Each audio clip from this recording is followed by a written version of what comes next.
FKIK pada praktikum emergency nursing. Sekarang kita akan melakukan praktikum pembidayan. Pembidayan pada kepala, tangan, dan kaki. Tujuan pembidayan ialah untuk memfiksasi pada area yang fraktur. Siapkan diri kalian, alat, dan bahan tentunya. Selamat menyaksikan. Kita akan melakukan pembidayan. Pembidayan dimulai dari kepala, nanti ada tangan dan juga kaki. Dalam pembidayan, prinsipnya ialah harus melibatkan dua persendian. Dan bila ada luka, maka kita harus mengatasi lukanya terlebih dahulu, baru dilakukan pembidayan. Pertama, kita akan menggunakan neck collar untuk memastikan kepatenan dari leher dan pernapasannya pun tidak terganggu. Kita masukkan perlahan-lahan, jangan sampai tertahan dari bawah. Oke, sebentar ya Bu. Oke, baru setelah itu kita tutup. Supaya apa? Supaya lehernya tetap tersangga dengan baik. Sekarang kita akan melakukan bidai pada kepala pasien. Pastikan mitela bagian tengahnya itu menutupi pada area yang luka. Pada contoh saat ini, kita anggap saja lukanya terletak sebelah sini, sehingga bagian tengahnya tepat menutupi area perlukaan. Setelah itu kita lilit dan kita ikat kembali tepat di lokasi yang luka. Seperti ini. Bagaimana Ibu? Sudah nyaman? Sudah. Sekarang kita akan belajar bagaimana cara membidai tangan. Sebelum itu pastikan mahasiswa mengecek nadinya, karena biasanya nadinya akan cenderung lambat dan pelan. Setelah itu kita bandingkan tangan ini dengan tangan yang sehat untuk melihat bagaimana pengisian kapilernya.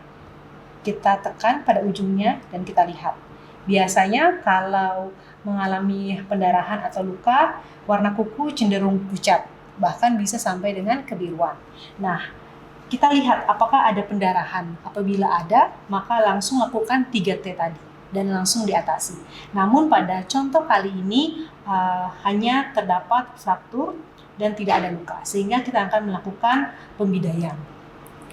Hal yang pertama ialah ambil alat ini yang berwarna putih yang kita sebut sebagai spackle. Kita ukur apakah sudah sesuai dengan panjang dari tangan. Nah, biasanya kita bisa melakukan manual dengan cara memberikan bantalan pada ujung supaya nyaman pada bagian persendian yang akan ditekan. Tapi kalau di contoh ini sudah ada ya, jadi bantalannya sudah nyaman. Nah, ini tangannya di sebelah sini. Oke, kita akan menggunakan mitela yang sudah dilipat tadi. Kita taruh saja dan biasakan ikatnya mulai dari atas. Kali ini saya bersama asisten dengan Veda. Nah, kita akan mulai dari yang di atas. Kita masukkan secara perlahan, bisa dibantu sedikit. Dan langsung taruh ke area samping. Selanjutnya, oke. Dan yang terakhir. Nah, pastikan semuanya arahnya ke samping. Kita ambil satu siku, kita masukkan. Bisa dibantu, satunya lagi dari arah yang berlawanan. Setelah itu kita tarik, baru ikat. Pastikan ikatannya jangan terlalu kencang. Apakah terlalu kencang tuh? Enggak. Oke. Sampai dengan selesai semuanya. Pastikan posisinya senyaman mungkin yang dapat dirasakan oleh pasien kita. Dapat dari kiri, sebelahnya kita masukkan dari kanan, dan kita tarik, baru kita ikat. Setelah semua prosesnya selesai, kita cek lagi nadinya. Untuk mengecek apakah nadi teraba, ataupun ikatan kita yang terlalu kencang. Nah, setelah itu selesai. Cara kedua, kita bisa menggunakan elastik perban untuk melakukan pembidaian pada tangan. Kita pastikan gulungannya itu kita buka ke bawah. Contoh kali ini lukanya ialah pada daerah pergelangan. Dan caranya ialah gulungan menyilang ya.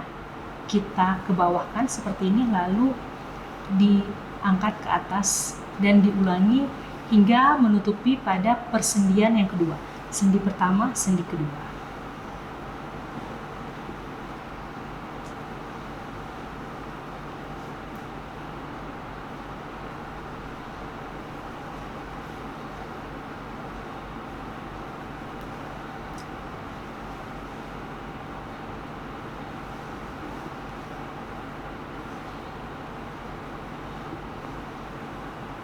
Apakah terlalu kencang, Bu? Tidak. Oke.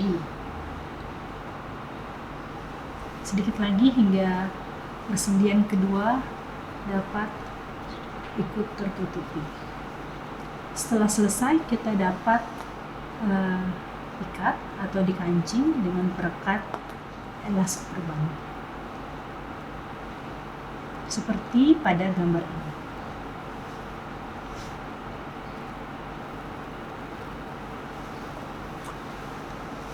Sekarang kita akan mempraktekkan bagaimana cara membidai tanpa alat bantuan SPAP. Kita bisa menggunakan perban elastis, misalnya lukanya sebelah sini, untuk pertama kita lilit 3 kali dulu untuk memastikan posisinya tepat. Setelah itu baru kita lakukan lilitan ke bawah, ke atas, ke bawah, dan ke atas lagi. Seperti contoh yang pertama. Dan pastikan bahwa kerapian itu menjadi sangat penting. Ini adalah contoh bila ada fraktur pada persendian sebelah sini.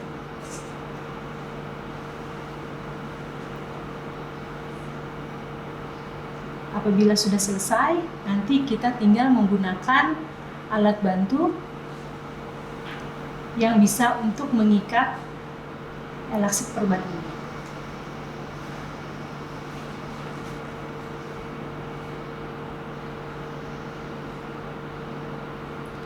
Dan begini hasilnya. Jadi pastikan cara melilitnya benar dan tepat. Setelah itu diletakkan ke posisi semula. Bila terjadi fraktur pada tangan setelah dibidai, kita dapat memberikan penyangga. Pastikan ujungnya itu ialah pada siku. Oke, terus kita angkat. Satunya kita naikkan dan kita ikat. Ini kita bisa melakukan dengan hanya menggunakan mitela. Fungsinya apa? Agar frakturnya tidak bertambah parah karena gerakannya menjadi terbatas. Agar lebih rapi, makanya dapat dimasukkan ke dalam saja. Namun sekarang kita mempunyai alat bantuan yang lebih modern, lebih praktis, sehingga lebih mudah dan lebih nyaman tentunya. Sekarang kita akan mempraktekannya. Ini kita buka. Oke. Pastikan ujungnya menyangga bagian siku dan sebelah tangannya tertutupi. Angkat penyangga ini. Setelah melewati leher bagian belakang, kita tinggal masukkan. Sudah ada perangkatnya, jadi lebih praktis dan mudah. Jadi tampilannya seperti ini. Sekarang kita akan melakukan pembidaian pada kaki. Anggap saja pada kasus ini terdapat fraktur pada tungkai bawah, sehingga pastikan kalian pertama kali ialah mengukur SPAP, ukurannya tepat, dan yang kedua ialah pastikan meliputi 2 sendi. Kita ambil mitela, akan lebih mudah kalau kita taruh semuanya dulu untuk mengetahui berapa kira-kira mitela yang akan digunakan. Setelah itu baru kita masukkan dari bawah. Kita dapat angkat perlahan. Caranya sama ketika kita melakukan pembidaian pada tangan. Kita arahkan ke sebelah sisi pinggir, samping. Terus kita akan masukkan ujung kiri dan ujung kanan dari sisi yang berbeda. Dan kita ikat. Pastikan ikatannya tidak terlalu kencang, karena nanti akan mengganggu sirkulasi darah pada tungkai bawah. Apakah kencang, Ibu? Oke, tidak, berarti tidak masalah. Nah, pastikan sebelum kita melakukan, kita harus selalu mengkaji nadinya.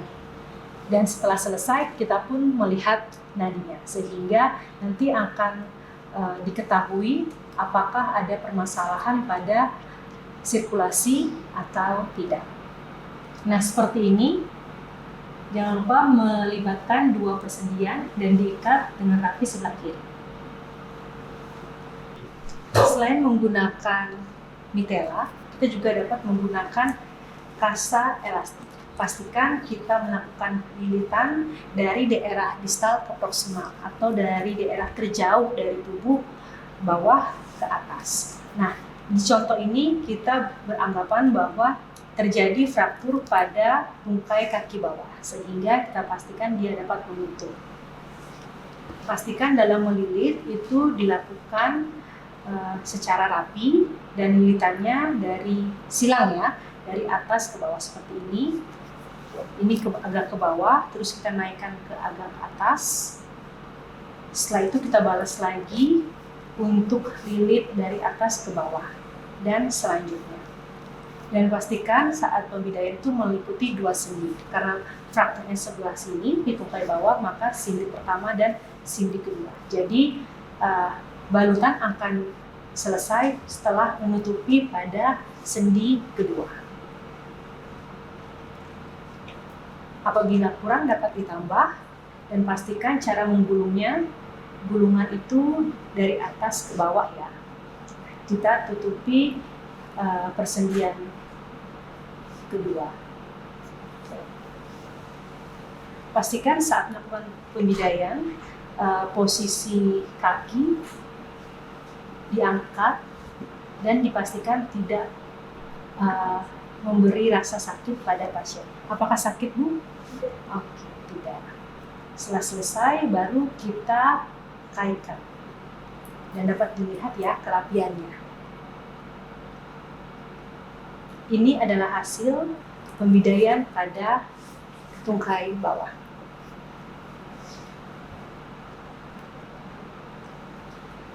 Demikian video tentang pembidaian. Selamat menyaksikan, selamat mencoba, dan selamat berlatih. Salam perawat Indonesia.